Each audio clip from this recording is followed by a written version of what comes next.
أكيد كلنا سمعنا عن بطل فيلم مارفل هالك، الإنسان العادي اللي اتحول لبطل أسطوري أخضر اللون وقوي كده وبيحارب جيوش لوحده. وبالرغم كده هالك كان شخصية أسطورية في فيلم خيال علمي، يعني ملوش وجود في الحقيقة. ولكننا في الحقيقة عندنا كلب هالك تاني من ضمن سلالات الكلاب محدش يعرف عنه حاجة.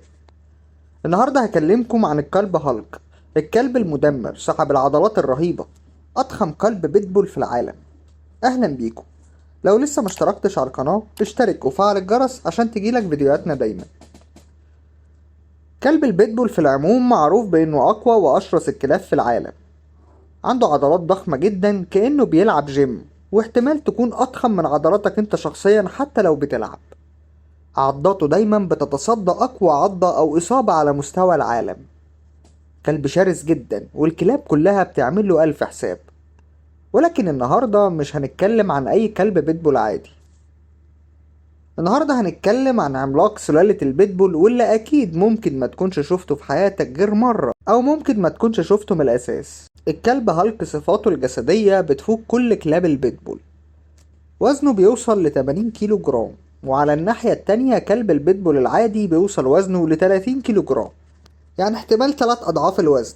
الكلب هالك ملك مقاتل اسمه مارلون، ومارلون كان لاعب ملاكمة سابق وأنهى مسيرته بسبب إصابة في الرجل، واتفرغ لتربية الكلاب، وعمل مزرعة صغيرة اعتمد فيها على كلبين فقط.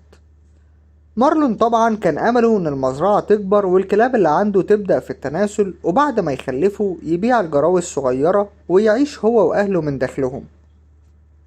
ولحسن حظه بعد فترة قليلة اتفاجئ بنمو كلبه هالك بشكل غير طبيعي، وفجأة أصبح مارلون صاحب أضخم وأقوى كلب في العالم بفرق كبير عن أقرب منافس. فك الكلب هالك مدمر جدا، لو هجم على إنسان كان بيخترق جسمه بأنيابه بكل سهولة. فك هالك كان بيكسر العظم من قوة العضة. وبعد ما نشر مارلون أول فيديو تعريفي عن الكلب هالك وحجمه، بدأ يجيله عروض كتير بملايين الدولارات عشان يبيعه. وعلى الرغم من حالته المادية وقتها، إلا مارلون رفض يبيع الكلب، وقال إن الكلب أصبح فرد من العيلة خلاص. وقال كمان إنه مش هيفكر يبيعه مهما اتعرض عليه. الكلب هالك فيديوهاته بقت بتجيب مئات الآلاف من الدولارات سنويا. ده غير كمان انه بيخلف من 8 ل 10 جراوي سنويا، كانوا بيتباعوا في نهاية السنة بأسعار مرتفعة جدا.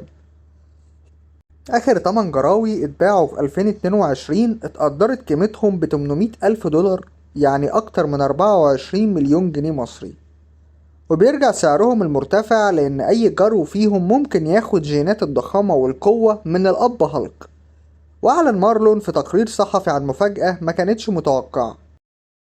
قال إن في كلب من التمانية اللي جابهم هالك بيتميز بقدرات خاصة. الكلب ده اسمه كوبي، وغالبا لما هيكبر هياخد الشهرة من أبوه هالك. وأضاف مارلون وقال إنه هيفضل يطور من سلالة الكلب هالك لحد ما يحصل على كلب أضخم وأقوى منه. وعلى الرغم من ضخامة الكلب هالك وقوته الشديدة، ولكن مارلون بيقول إنه كلب طيب جدا وودود مع كل أفراد الأسرة. وبيقول كمان إن الإعلام هو السبب في تشويه سمعة كلاب البيتبول، وكل الإصابات العنيفة اللي حصلت للبشر بسببهم بتكون بسبب سوء التدريب أو الإهمال وأوقات سوء التغذية. وقال إن هالك بيدربه من صغره عشان يبقى شرس عند الضرورة.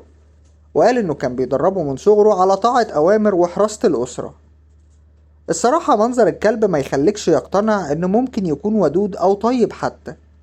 هالك بياكل يوميا حوالي 2 كيلو جرام من اللحم، وده بالإضافة للدراي فود الغني بالفيتامينات للكلاب، وتطعيماته اللي بياخدها باستمرار في وقتها.